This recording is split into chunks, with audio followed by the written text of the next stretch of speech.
Alhamdulillah. Alhamdulillah al-wahid al-qahhar. As-salatu was-salam ala rasulih al-mukhtar wa ala alihi al-athhar wa ashabihi al-akhyar. Amma ba'd, faqad qala Allah ta'ala fi al-Qur'an al-azim wal-furqan al-majid.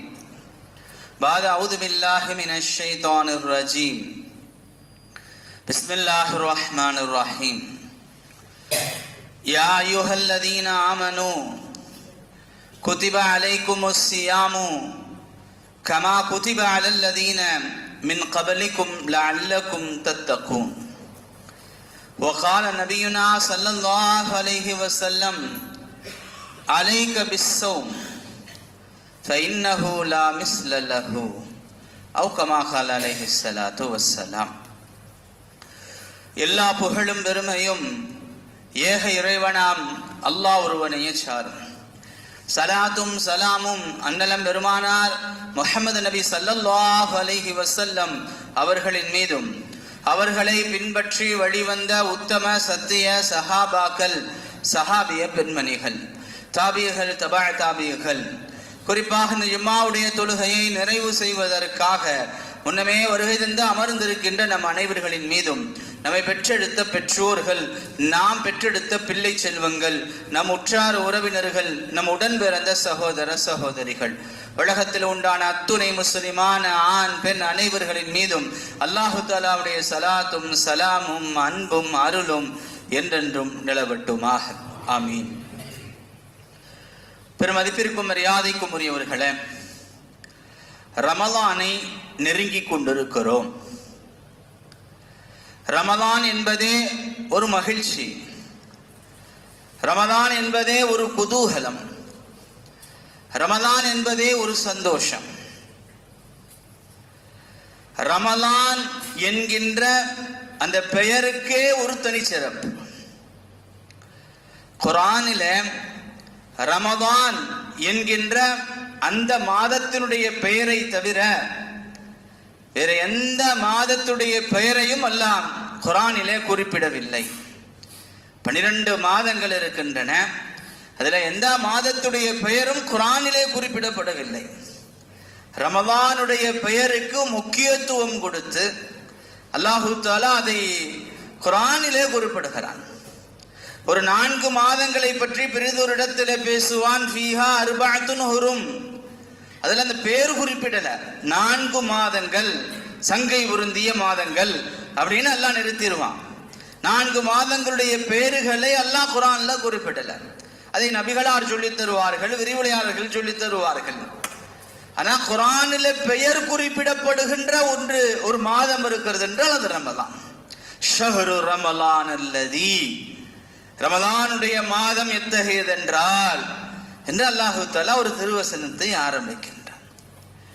கணேசத்திற்குரியவர்களே, Ramadan என்கின்ற பெயருக்கே ஒரு முக்கியத்துவம், பெயருக்கே ஒரு தனி கண்ணியம், பெயருக்கே ஒரு தனி சிறப்பு.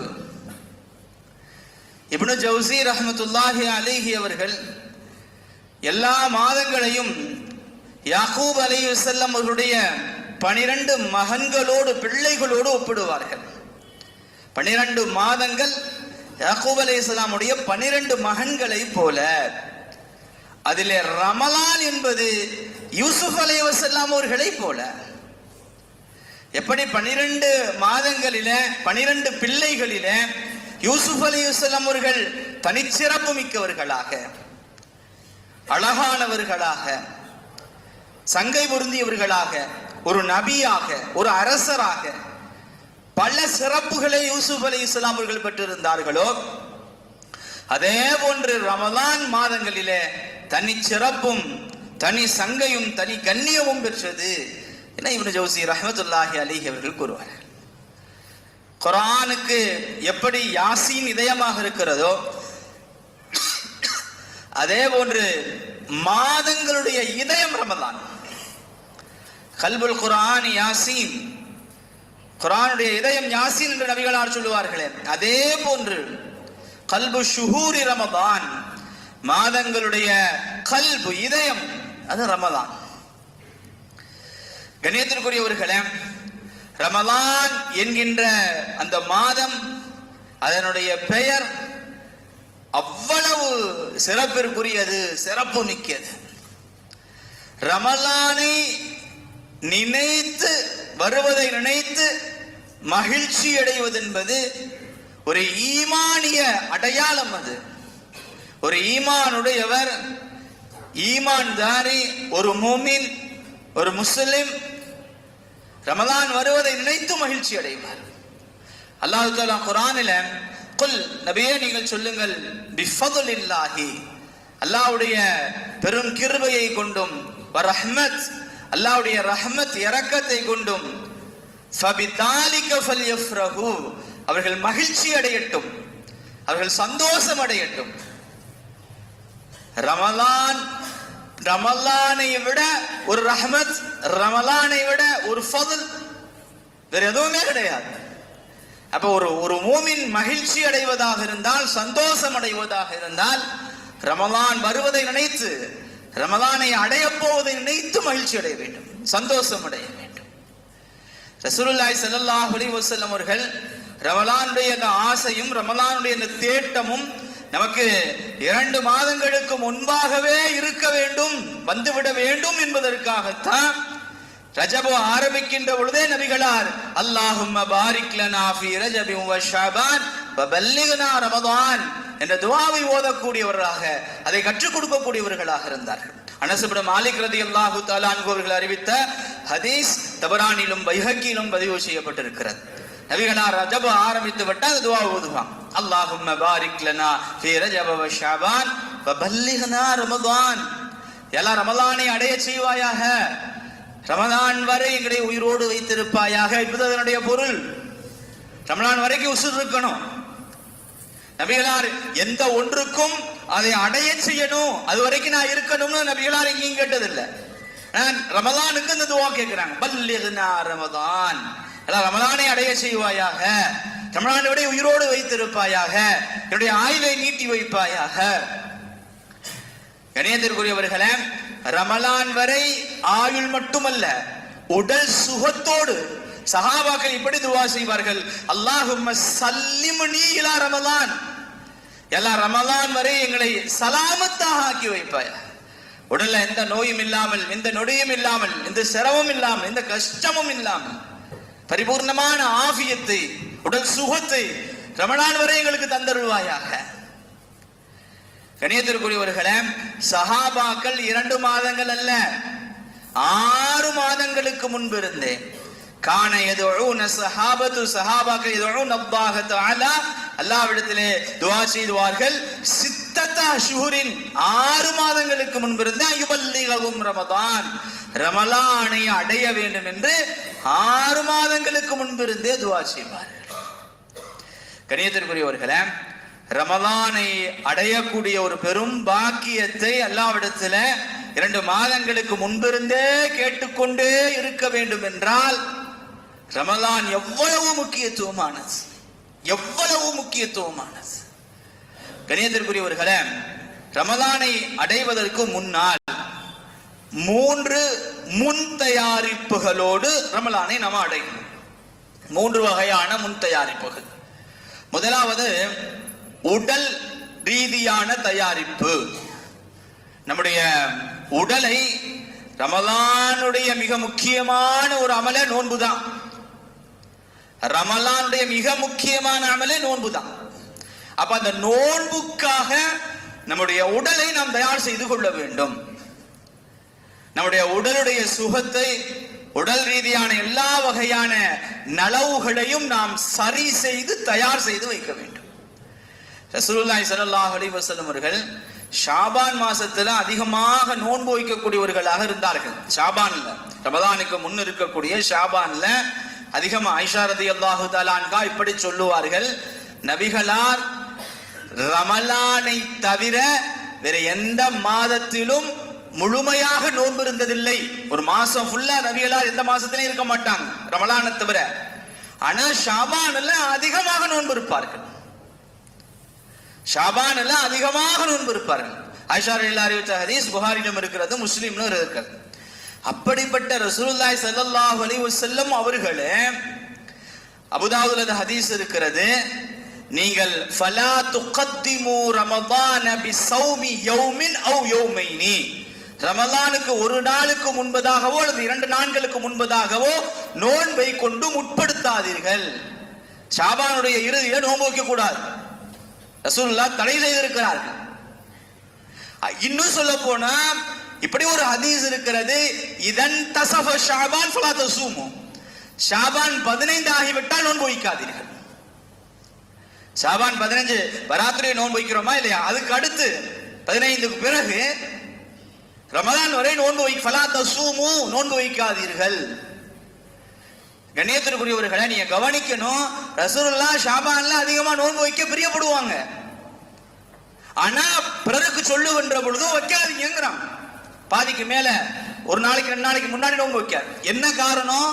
நீங்கள் நஃபிலான இந்த நோன்பை வைத்து உங்களுடைய உடலை, நீங்கள் உடல் சுகத்தை குறைத்து ஃபர்துல கோட்ட விட்டுறாதீங்க, ரமலான்ல கோட்ட விட்டுறாதீங்க. கண்ணியத்திற்குரியவர்களே, அப்ப நம்முடைய உடலை, உடல் சுகத்தை முறையாக சரியாக ஆக்கிக் கொண்டு ரமலானை எதிர்கொள்ளணும். நம்முடைய சாதாரணமாக உடல் செக்கப், நார்மல் செக்கப் ரமலானுக்கு முன்னால ஒரு தடவை பார்த்துடணும். பிரஷர் உள்ளவங்களா இருந்தா பிரஷர் ஒரு தடவை செக் பண்ணிடணும். சுகர் உள்ளவங்களா இருந்தா சுகரை ஒரு தடவை செக் பண்ணிடணும். ஹார்ட் பேஷண்டா இருந்தா ஹார்ட் ஒரு தடவை செக் பண்ணிடணும். கண்ணியத்திற்குரியவர்களை எல்லாத்தையும் முழுமையாக செக் பண்ணி உடலை சரி செய்து ரமலானுக்கு தயாராகணும். கண்ணியத்திற்குரியவர்களை நன்றாக ஞாபகம் வையுங்கள், சிறு சிறு விஷயங்களுக்காகவெல்லாம் நோன்பை விடுவதற்கு தயாராகாதீர்கள். தலைவலிக்குது நோன்பு வைக்கல, வயிற்று வலிக்குது நோன்பு வைக்கல, லேசா காய்ச்சல் அடிக்கிற மாதிரி இருந்துச்சு நோன்பு வைக்கல. கண்ணியத்திற்குரியவர்களை நாம வைக்கிறதுக்கு தயாராக இருந்தாலும் நம்மை சார்ந்தவர்கள், நம்மின் மீது பிரியம் கொண்டவர்கள், அத்தாவோ அம்மாவோ கணவனோ மனைவியோ சகோதரனோ சகோதரியோ காய்ச்சடிக்கிற மாதிரி இருக்க நோன்பை விட்டுடலாமே. கண்ணியத்திற்குரியவர்களை நோன்பை வைப்பதற்கு எதுவெல்லாம் வழியோ அதெல்லாம் யோசிக்கணும். நோன்பை விடுவதற்கு எதுவெல்லாம் வழியோ அதெல்லாம் யோசிக்கவே கூடாது. நாம் அப்படியே மாத்தமா இருக்கோம். நோன்பு வைக்கிறதுக்கு எதுவெல்லாம் வழியோ அதை யோசிக்கிறதே இல்லை. நோன்பை விடுவதற்கு எதுவெல்லாம் வழியோ அதெல்லாம் யோசிச்சுட்டு இருக்கோம். கண்ணியத்திற்குரியவர்களே, ரமலானுக்கு முன்பதாக உடல்நிலையை கருத்திலே கொண்டு அதை சரியாக்கி முறையாக்கி நோன்பு வைப்பதற்குண்டான உடலாக தகுதியானதாக. கண்ணியத்திற்குரியவர்களே, பிரஷர் இருக்கிறது, சுகர் இருக்கிறதெல்லாம் நோன்பு வைப்பதற்கு தடையல்ல. காரணம், நோன்பு பிரஷரையும் சுகரையும் சரி செய்யும் என்பது அறிவியல் ரீதியாக மருத்துவ ரீதியாக உறுதி செய்யப்பட்ட விஷயம். உலக அளவுல ப்ரூஃப் செய்யப்பட்டிருக்கு. நோன்பு சுகரை குறைக்கும், நோன்பு சுகரை கூட்டாது, நோன்பு பிரஷரை குறைக்கும், நோன்பு ஹார்ட் டிசீஸ் இருந்தா அது சரி பண்ணும், நோன்பு வயிற்று பிரச்சனை இருந்தா சரி பண்ணும், எல்லாத்தையும் நோன்பு சரி செய்யும். கண்ணியத்திற்குரியவர்களே, சாதாரணமாக சொல்லப்படுவது அல்ல. அல்லாஹ் ரொம்ப அழகாகவும் சொல்லிட்டான், அன்தஸூமு கைருல் லக்கும்டான், நீங்க நோன்பு வச்சா உங்களுக்கு நல்லதுன்ட்டான். எல்லா வகையான நல்லதும் அதுல வந்துடும். அல்லாஹ்வுடைய வார்த்தை ப்ரூஃப், மெடிக்கல் ரீதியா மருத்துவ ரீதியா சயின்ஸ் ரீதியா ப்ரூஃப் பண்ணப்பட்ட விஷயம், எல்லாத்துக்கும் சரி செய்யும். அப்ப நம்முடைய உடலை நோன்புக்காக தயார் செய்து அதற்குண்டான எல்லா விஷயங்களையும் முன்னமே சரி செய்து தயார் செய்து நோன்புக்கு ரமதானுக்குள்ளே நுழைய வேண்டும். ஒன்று. இரண்டாவதாக, பொருளாதார ரீதியாக நாம் முன் தயாரிப்புகளோடு ரமதானுக்குள்ள நுழையணும். பொதுவா ரமதானுடைய மாதத்துல நம்மளுக்கு இறக்க குணம் நிறைய வந்துடும். கண்ணியத்திற்குரியவர்களே, அது அல்லாஹ் கொடுக்கக்கூடிய ஒண்ணு. நீங்க ரமலானுக்கு முன்னாடியோ பின்னாடியோ ஒரு மனிதனிடத்தில் அந்த இறக்க குணத்தை பார்க்க முடியுமானா முடியாது. ரமலான்ல அந்த இறக்க குணம், அது அல்லாஹ்வுடைய அந்த ரஹ்மத் இறங்குது அதுல. அதனால அந்த இறக்க குணம் ஆட்டோமேட்டிக்கா இருக்கும். ரமலான்ல கேட்டாரு, நோன்பாடி கேட்டுட்டாரு, மறுக்க மாட்டோம். எப்படியாவது எதையாவது ஆட்டோமேட்டிக்கா வந்துடும். ஆனா நீங்க ரமலானுக்கு முன்னாடி ஒருத்தர் கேளுங்க, தரமாட்டாங்க. ரமலான் முடிஞ்சதுக்கு அப்புறம் கேளுங்க, யோசிப்பாங்க. ரமலான்ல கேளுங்க, எந்த யோசனையும் இருக்காது. அள்ளி அள்ளி அள்ளி அள்ளி கொடுக்கிறதுக்கு அல்லாஹ் ஒரு மனசை போட்டுருவான். அதுதான் ரமலான். அதுதான் ரமலானுடைய பெரிய அதிசயம். அது ரமலானுடைய பெரிய ஆச்சரியம். அது ரமலானுடைய ஸ்பெஷல். அது அப்படி கொடுப்பதற்குண்டான மனம் வருவதற்கு பொருள் வேணும். அப்ப ரமலானுக்கு முன்னாடியே கொஞ்சம் சிறுக சிறுக ரமலானுக்காக சேமிச்சு வைக்கணும். நிறைய ரமலான்ல கொடுக்க வேண்டியது இருக்கிறது. நபி ஸல்லல்லாஹு அலைஹி வஸல்லம் அவர்கள் கான அஜ்வதுன் நாஸ், மனிதர்களிலேயே அதிகம் கொடை கொடுக்கக்கூடியவர்கள். நபி ஸல்லல்லாஹு அலைஹி வஸல்லம் கான அஜ்வதுன் நாஸ். ஆனா ஜிப்ரீல் அலைஹிஸ்ஸலாம் அவர்கள் சந்திக்கின்ற அந்த நாள்ல, ஹீன யல்காஹு ஜிப்ரீல், ஜிப்ரீலை சந்திக்கின்ற அந்த ரமலானுடைய மாதத்தில, கான அஜ்வது மினர் ரீஹில் முர்ஸலா, வீசுகின்ற காற்றை விட அதிகமான கொடை கொடுக்கக்கூடியவர்களாக இருப்பார்கள். ரசூலுல்லாஹ் சாதாரணமாகவே அதிகமா கொடுப்பாங்க. ரமலான்ல காற்று மாதிரி அள்ளி அள்ளி அள்ளி அள்ளி வர்றதும் தெரியாது போறதும் தெரியாது. அதுதான் காற்றுங்கிறது. காசு இப்படி வரும், இப்படி கொடுத்துருவாங்க, இப்படி வரும், இப்படி கொடுத்துருவாங்க. கையில தங்காது ரசூலுல்லாஹ்ட்ட. அவ்வளவு அதிகமாக தர்மம் செய்வார்கள். என ரசூலுல்லாஹி ஸல்லல்லாஹு அலைஹி வஸல்லம் பற்றி வருகிறது என்றால், இப்ப அதற்கான பொருள்களை தயாரித்துக் கொள்ள வேண்டும். ஜகாத் கடமையாக இருக்கின்ற பட்சத்தில் ஜகாத்துடைய கணக்க ரமலானுக்கு முன்னாடியே யோசிக்கணும். எவ்வளவு நகை இருக்கு, எவ்வளவு பணம் இருக்கு, எவ்வளவு வியாபார பொருள் இருக்கு, எவ்வளவு பேங்க் சேவிங்ஸ் இருக்கு, எல்லாத்தையும் கணக்கு பண்ணி அப்ப அதற்குண்டான இவ்வளவு ஜகாத் கொடுக்க வேண்டியது இருக்கிறது. அப்ப இந்த ஜகாத்துக்குண்டான பணத்தை சேர்க்க ஆரம்பிச்சிடணும். அதுதான் பொருளாதார ரீதியாக நாம் ரமலானுக்கு முன் தயாரிப்பு செய்து கொள்வது. கணேத்திற்குரியவர்களே, மூன்றாவதாக உள ரீதியான தயாரிப்பு. அப்துல்லாஹ் இப்னு மஸ்ஊத் ரலியல்லாஹு தஆலா அன்ஹு அவர்களிடத்தில் அப்துல்லாஹ் இப்னு மஸ்ஊத் ரலியல்லாஹு தஆலா அன்ஹு கேட்கப்பட்டது, நீங்கள் எப்படி ரமலானை எதிர்கொள்வீர்கள்? கைஃப குன்தும் யஸ்தக்பிலூன ஷஹ்ர ரமதான், ரமலானுடைய மாதத்தை நீங்க எப்படி எதிர்கொள்வீர்கள்? அப்துல்லாஹ் இப்னு மஸ்ஊத் ரலியல்லாஹு தஆலா அன்ஹு அவர்கள் சொல்வார்கள், நாங்கள் ரமலானுடைய மாதத்தை எங்களுக்கு மத்தியில அணுவளவும் பொறாமை இல்லாதவர்களாக எதிர்கொள்வோம். கண்ணியத்திற்குரியவர்களே, ரமலானுக்கு முன்பதாக நம்முடைய மனங்களுக்கு மத்தியில் இருக்கக்கூடிய கசடுகளை நீக்கி பரிசுத்தமான, நிம்மதியான, சந்தோஷமான ஒரு உள்ளத்தோடு ஒரு முஸ்லிம் இடத்துல இருக்கக்கூடிய, பிறர் முஸ்லிம் இடத்துல இருக்கக்கூடிய கசடுகள், இந்த சங்கடங்கள், போட்டி, பொறாமை இதெல்லாம் இல்லாமல் ரமலானுக்குள்ள நுழையணும். கணியத்திற்குரியவர்களே, யாராவது தவறுகள் செய்திருந்தால், யாராவது கஷ்டங்கள் கொடுத்திருந்தால் அவர்களிடத்துல மன்னிப்பு கேட்கணும். அவங்க மன்னிப்பு கேட்டா மன்னிச்சிடணும். ரெண்டும் இருக்கு. நம்ம ஒருத்தரை கஷ்டப்படுத்தி இருக்கோம், சிரமப்படுத்தி இருக்கோம், ரமலானுக்கு முன்னாடி ஒரு மன்னிப்பு. உங்களை கஷ்டப்படுத்தி இருந்தா, உங்களை சிரமப்படுத்தி இருந்தா, இல்ல கஷ்டப்படுத்தி இருக்கேன், சிரமப்படுத்தி இருக்கேன், உங்களை பத்தி நிறைய பேசியிருக்கேன், புறம் பேசியிருக்கேன், தப்பா பேசியிருக்கேன், அல்லாஹ்வுக்காக மன்னிச்சிருங்க, ரமலான் வருது. கண்ணியத்திற்குரியவர்களே, ரமலான் மன்னிப்புடைய மாசம். அல்லாஹ் மன்னிக்கணும். யாராவது கஷ்டம் கொடுத்திருந்தா, சிரமம் கொடுத்திருந்தா அவங்க மன்னிக்காம அல்லாஹ் மன்னிக்க மாட்டான். ஒரு மன்னிப்பு கேட்டுக்கிறதுல எந்த பிரச்சனையும் இல்லையே, எந்த தவறும் இல்லையே.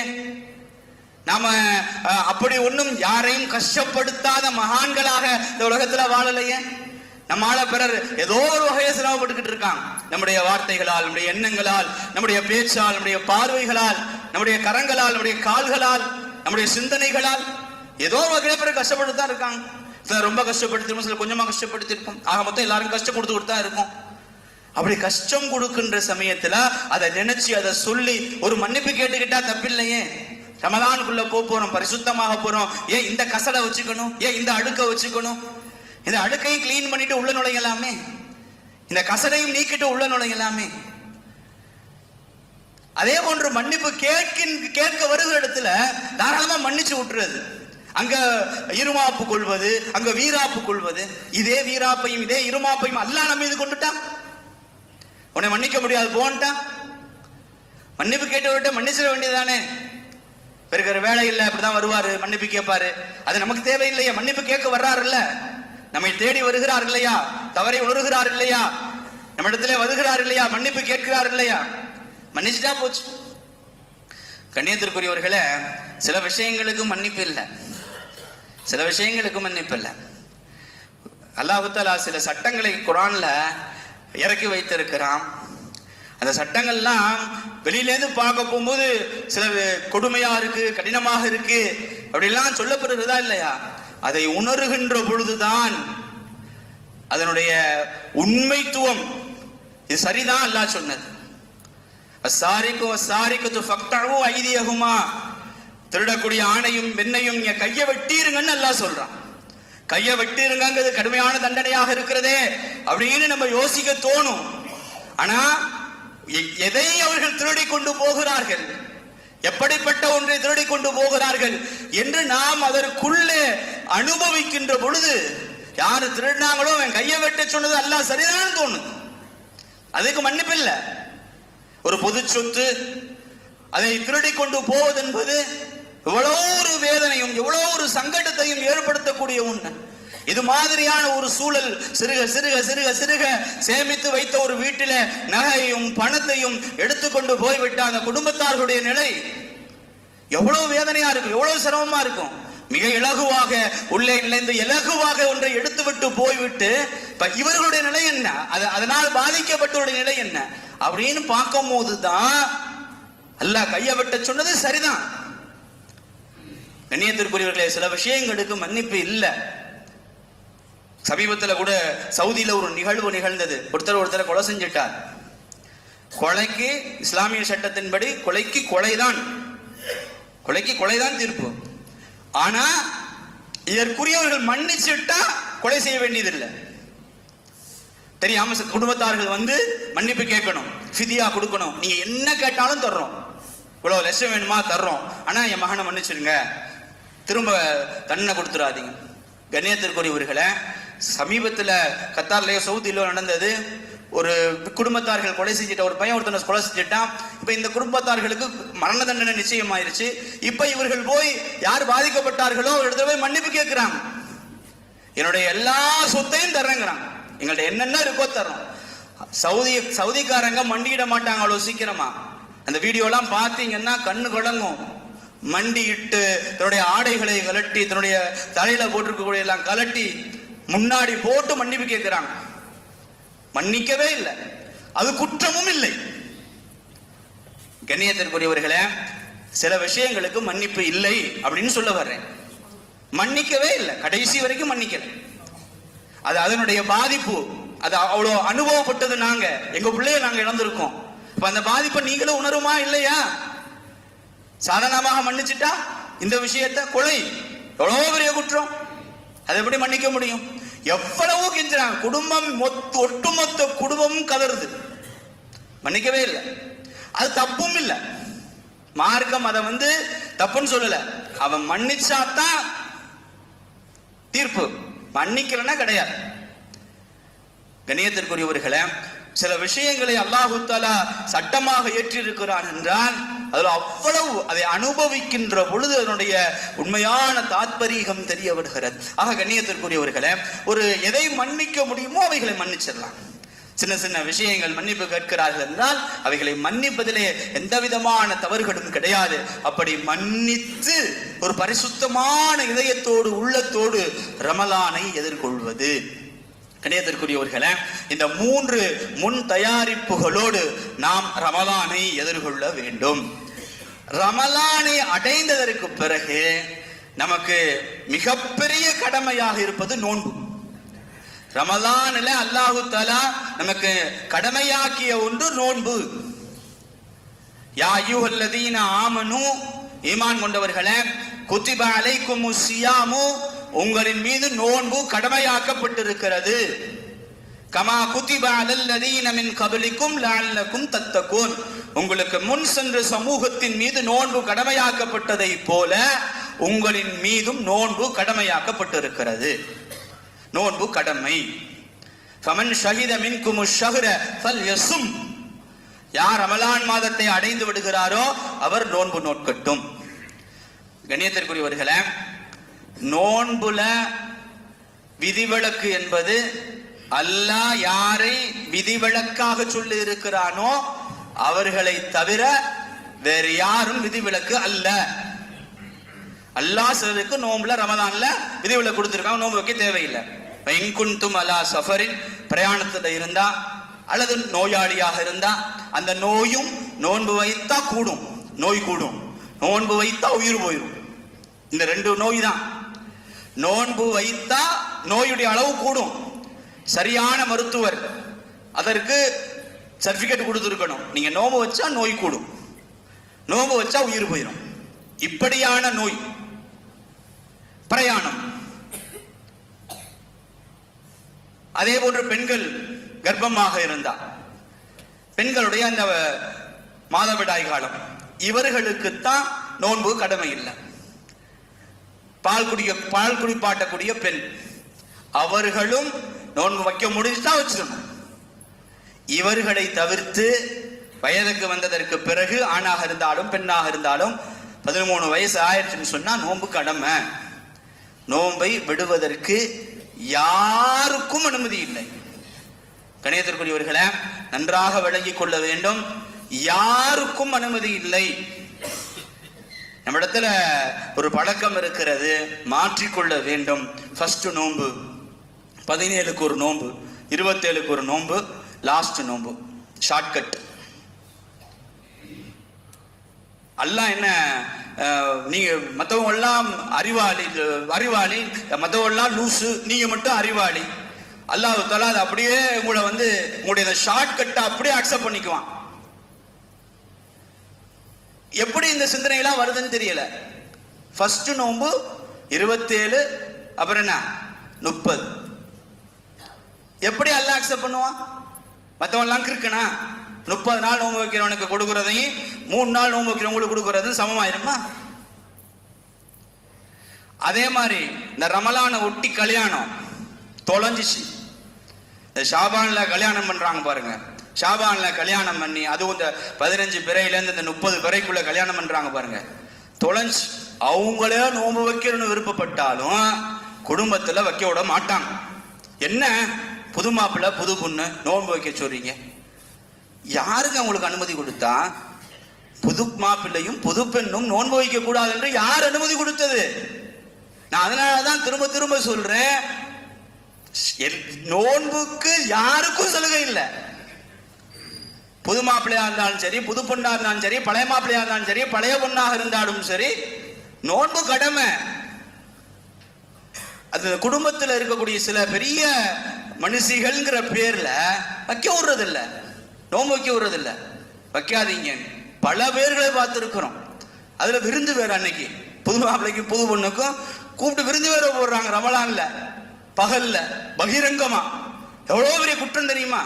எவ்வளவு பெரிய பாவம் தெரியுமா? பகிரங்கமாக உணவு உண்ணுவது ரமலான்ல கொலை குற்றத்திற்கு சமமானது. சாதாரண விஷயம் இல்ல. சில இமாம்கள் அப்படி எழுதுறாங்க, ரமலான்ல பகிரங்கமாக சாப்பிடுபவர்களை கொலை செய்து விடுங்கள் எழுதுறாங்க. அவ்வளவு கடுமையான குற்றம் அது, அவ்வளவு கடுமையான குற்றம். அதுல விருந்து போட்டா, ரமலான்ல விருந்து போட்டா, புது மாப்பிள்ளைக்கு முன்னும் கூப்பிட்டு விருந்து போடுறாங்க. கணியத்திற்குரியவர்கள் நார்மலா உள்ளது. அஜத்தை எங்கேயோ பார்த்துட்டு ரொம்ப வேகமா பேசுறாங்கன்னு நினைக்காதீங்க. பொதுவா நடைமுறையில உள்ளது. நோன்பு வச்சுக்கலாம், புது மாப்பிள்ளை கொண்டு நோன்பு வச்சுக்கிட்டா இல்லைங்கிறான். என்னன்னு கேட்டா வைக்க விட மாட்டாங்கிறான்.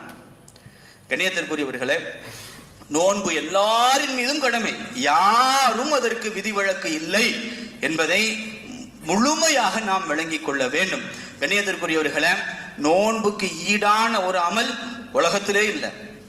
அலைக பிஸ்ஸௌம் ஃபஇன்னஹு லா மிஸ்ல லஹு. அபூ உமாமா அவர்களிடத்திலே நபிகளார் சொல்வார்கள், நசையில பதிவு செய்யப்பட்டிருக்கிறது, முஸ்னத் அஹ்மதில் ஹதீஸ் பதிவு செய்யப்பட்டிருக்கிறது. ஃபஇன்னஹு லா மிஸ்ல லஹு. நோன்புக்கு இணையான ஒரு அமல் இந்த உலகத்திலேயே கிடையாது. நோன்பு வைங்கன்றாங்க சொன்னாங்க. கண்ணியத்திற்குரியவர்களே, அப்படிப்பட்ட ரமலான் வந்து கொண்டிருக்கிறது. இன்ஷா அல்லாஹ் அதற்குண்டான தயாரிப்புகளிலே இந்த 3 வாரங்களையும் ரமலானுள்ளே இருக்கக்கூடிய மற்ற விஷயங்களையும் பேசலாம் என்று எண்ணம். இன்ஷா அல்லாஹ் தொடர்ச்சியாக ரமலான், நோன்பு இவைகளை பற்றி இன்ஷா அல்லாஹ் பேசுவோம். நோன்புக்காக முழுமையாக உங்களை நீங்களே தயார் செய்து கொள்ளுங்கள். அல்லாஹு தஆலா ரமலானை முழுமையாக சலாமத்தாக அடையக்கூடிய பாக்கியத்தை நம் அனைவர்களுக்கும் தந்தருள்வானாக. வாஹிர் தவான அல்ஹம்துலில்லாஹ்.